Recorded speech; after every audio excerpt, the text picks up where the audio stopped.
اوس بلنه ورکو د خیبر پښتونخوا سیاسي شخصیت وتلی لیکوال ادیب او د سیاسي چارو کارپوه ښاغلي سناتور افراسیاب خټک ته ترڅو د عدم تشدد د مخکښ فخر افغان پاچا خان د نړیوال سیمینار په اړه خپله وینا واوروي. بسم الله الرحمن الرحیم. د افغانستان د اسلامي جمهوریت د اطلاعات او د فرهنګ د چارو وزیر محترم مختوم رحیم صاحب، د افغانستان د اسلامي جمهوریت محترم وزیرانو، د افغانستان د اسلامي جمهوریت د پارلیمان محترم غړو، خویندو او وروڼو،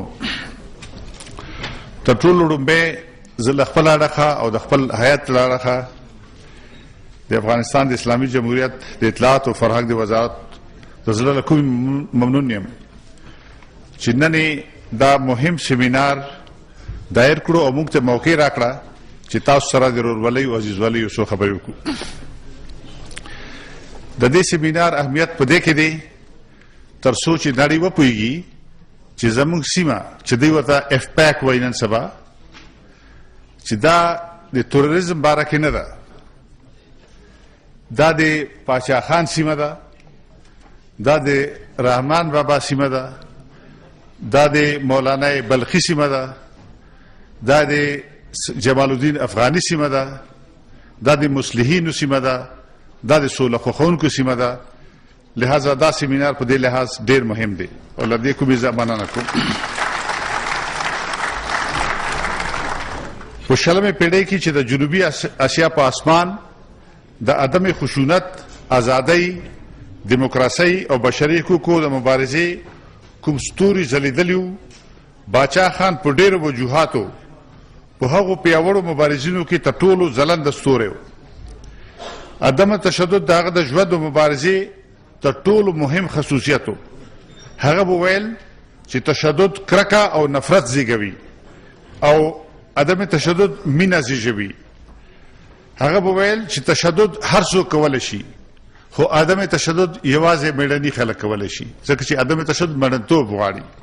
د باچا خان ځانګړتیا په دې کې وه چې د پښتونخوا د زرعي اقتصاد، کلیوال ژوند چې د قبایلي ژوند د پرو جنبو د څپو څخه لرې نه دی، هغه د مصلح په توګه راولاړ شو او وروسته د سیاسي مبارز په توګه د عدم تشدد، ازادۍ، انصاف او انساني مساواتو غوندې افاقي ارزښتونو او اهدافو علمبردار وګرځېدو او په عمل کې د جنوبي اسیا د ټولو مذاهبو، نژادونو او د ژبو د خلکو سره اوږه په اوږه مبارزه وکړه. هغه د عدم تشدد اساس هغه هیومنزم یا بشر دوستی وه چې د بودایي تعلیماتو نه تر اسلامي تصوف پورې زموږ د سیمې په اساساتو ولاړه وه، کومه چې خوشحال خان خټک ډېر په لنډو ټکو کې خلاصه کړې ده. هغه وایي چې سود توان رسی په لوی دریاب کې ګرځه، سود توان رسی په لوی دریاب کې ګرځه، په ویاله کې د زوال وینم نهنګه. د باچا خان د مبارزې او تفکر یوه بله ځانګړتیا دا وه چې هغه په آګاهانه ډول پښتونولي د جدیدیت په لور سوق کړه، پښتونولي د ماډرنیزم په لور سوق کړه او وده او تکامل یې ورکړو. هغه پښتنو ته د دښمنیو ختمولو درس ورکړو. هغه وایي چې تعلیم حاصل کړئ، معرفو ته لاړ شئ. هغه وایي چې ښځو ته حقوق ورکړئ. هغه وایي چې آزاد دولتي سیستم جوړ کړئ. په دې لحاظ د هغه نهضت په ځینې خصوصیاتو د ترکیې د مصطفی کمال د نهضت سره ورته و او که تاسو ته معلومه ده چې دواړو بیرک هم سورو او دغه سور بیرک په وجه د ساړه جنګ په دوران کې غربي قوتونو د په خلاف یو تعصب هم لرلو چې شکر دی اوس ورورو هغه تعصب پای ته ورسېدو. باچا خان تش د خبرو سړی نه و، هغه د عمل سړی و. هغه چې عدم تشدد تبلیغ وکړو نو خپل پرې عمل شروع کړو او د لکونو په تعداد د عدم خشونت منونکو او عمل کوونکو قوت تیار کو په میدان کې راووتو. د هغه خلکو چې د انګلیس په دوران کې د انګلیسي دفترونو چاپیره مظاهرې وکړې، احتجاج وکړو، حتی سملاستل. پیرنګیان راغلل، دوی په لتو وهل، په دوی لاړې وتوکلې، مګر دوی عکس العمل ښکاره نه کړو او په عمل کې عدم خشونت مظاهره وکړه. باچا خان چې د ښځو د تعلیم خبره وکړه، لکه چې وړاندې محترم رئیس جمهور وفرمیل، د ټولو نه اول خپله لور اعلی تحصیلاتو ته واستوله او دغسې نور خلک هم تشویق کړل او د پښتونخوا په ګوټ ګوټ کې، خصوصا چې د هندوستان په ګوټ ګوټ کې وګرځېدو.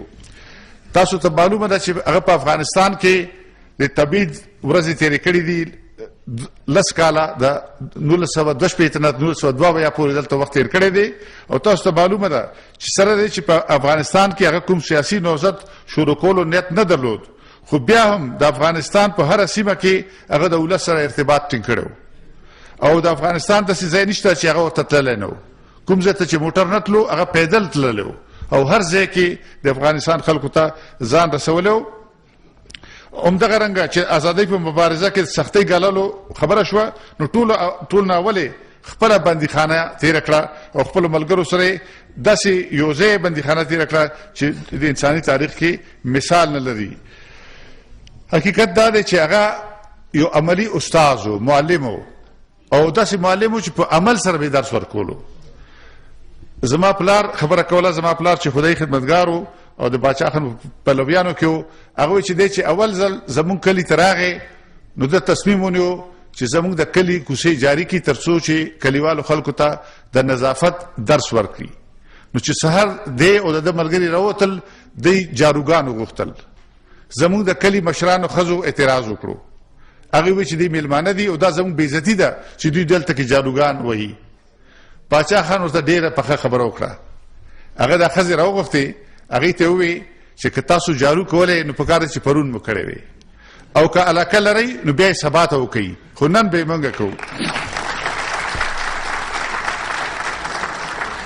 هغه د یو ځوان په توګه د ولس د خدمت کار پیل کړو ډېرې ځوانۍ کې او په خپل اوږده ژوند کې تر اخري سرګۍ پورې د ولس خدمت ته ادامه ورکړه. د بندیخانو او نورو سختیو د دل عزم کمزوری نه کړی شو، ځکه خو په 1980 کې په امریکا کې چاپ شوي کتاب کې چې نوم یې و A Man to Match His Mountains، یعنی په قامت کې چې د خپلو غرونو سیالو، د کتاب نوم یې دا و. او دویم عنوان یې دا و The Unarmed Soldier of Islam، د اسلام غیر مسلح سپاهی. په جهان کې دا شهرت پیدا کو. هغه اگر چې د دې قایل نو چې دولت د مذهبي عقیدې په بنیاد په اتباعو کې تفکیک وکړي، خو هغه خپله یو باعمله مسلمان و. دا باعمله مسلمان په توګه هغه دنیا ته د اسلام داسې حقیقي تصور وړاندې کړو چې بنیاد امن، انسانیت او ورورولي وه. نو ځکه هغه ته د اسلام غیر مسلح سپاهي خطاب ورکړی شو او د آلمان پخواني چانسلر شمیت د کتاب په تفسیر باندې لیکلی و چې که اسلام دغه وي چې باچا خان تبلیغوي نو دا اسلام ټول نړۍ ته د منلو وړ دی، ټول نړۍ د اسلام قبلوي. د اوسني خشونت په دور کې چې زمونږ سیمه د خشونت په ولکه کې ده، زمونږ دپاره ټولو نه لویه خبره دا ده چې موږ ته وګورو چې دا خشونت چې زمونږ په سیمه کې موجود دی، دا زمونږ د ټولنې زیږنده نه دی. دا په حقیقت کې د بهر نه زمونږ په ټولنو په هیوادونو کې پیچکاري شوی دی. دا پردی جنگ دی چې زمونږ کور ته راغلی دی. او اوس هم تاسو که وګورئ که د بهر نه مداخلت ختم شي، زما یقین دی چې زمونږ ټولنې د دې جوګه دي چې دا خشونت استفراق کړي، بهر یې وغورځوي، د خپل وجود نه بهر کړي، خارج کړي. اوس چې د روغې جوړې خبرې کېږي، اوس چې د سولې خبرې کېږي او د افغانستان د خواوشا د مسلو د حل لپاره هلې ځلې روانې دي، نو د باچا خان د عدم تشدد فلسفه لا زیاته مهمه شوې ده. دا ډیره مهمه ده چې موږ په خپل درسي نصابونو کې، په خپل مکتبونو کې، په خپل تعلیمي نصاب کې د باچا خان د عدم خشونت افکار ځای په ځای کو او دنیا خبره کو چې دا فلسفه په حقیقت کې زموږ فلسفه ده، عدم خشونت زموږ فلسفه ده، جنگ زموږ فلسفه نه ده. زه ډیر په خوشحالۍ سره تاسو ته دا خبر درکوم چې د ساړه جنگ نه وروستو دنیا، نړۍ باچا خان د نوي سر نه کشفوي، باچا خان په هکله نوي کتابونه چاپ شوي دي، باچا خان په هکله مستند فلمونه جوړ شوي دي. هغه تعصب چې د ساړه جنګ په دوران کې د په ضد موجود و د سرې جنډې په وجه دا تعصب له منځه ځي. او ما یقین دی چې نړۍ به چې وخت تېرېږي باچا خان به لا زیات پیژني. نن چې موږ د سیمه ییزې همکارۍ خبرې کوو، نن چې موږ غواړو چې پاکستان او افغانستان ترمنځ د ورورولۍ مناسبات جوړ شي، موږ غواړو چې پاکستان، افغانستان، هندوستان، ایران، چین ترمنځ مناسبات جوړ شي. نو په دې سیمه ییزه همکارۍ کې باچا خان یو پل دی چې د ټول هیوادونو سره وصل کوي. باچا خان په پښتونخوا کې زیږېدلی و چې اوس د پاکستان برخه ده.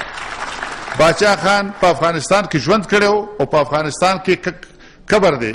د خپل وصیت کړی چې دې په دلته ښخېدل غواړي او دې په هندوستان کې د ازادۍ مبارزه کړې وه.